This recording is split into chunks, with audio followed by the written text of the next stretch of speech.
हिंगोलीच्या वसमत नगरपालिकेच्या निवडणुकीसाठी आज मतदान होत आहे। वसमत शहरातील 72 मतदान केंद्रावरती ही प्रक्रिया राबवली जात असून 56,000 मतदार हे आजचा मतदानाचा अधिकार बजावणार आहेत। वसमत नगरपालिकेसाठी नगराध्यक्ष पदाची 7 उमेदवार राज्य रिंगणामध्ये आहेत, तर नगरसेवक पदासाठी 125 उमेदवार हे निवडणुकीच्या रिंगणात उतरले।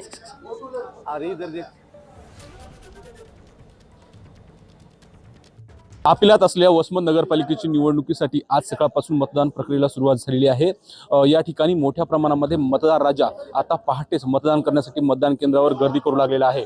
या ठिकाणी आपण बघताय पहाटेपासून मतदार आणि उमेदवारांचे जे बूथ मेंबर आहेत त्यांनी या ठिकाणी मतदानासाठी गर्दी केल्याचं आपल्याला पाहायला मिळते। आपण या ठिकाणी बघताय मोठ्या प्रमाणामध्ये मतदार सकाळी भल्या पहाटेच मतदानासाठी दाखल झालेले आहेत। वसमत नगरपालिकेसाठी एकूण 30 नगरसेवक पदाच्या जागा आहेत आणि त्या जागेसाठी 125 उमेदवार निवडणुकीच्या रिंगणात आहेत, तर नगराध्यक्ष पदाच्या जागेसाठी एकूण 7 उमेदवार निवडणुकीच्या रिंगणात आहेत।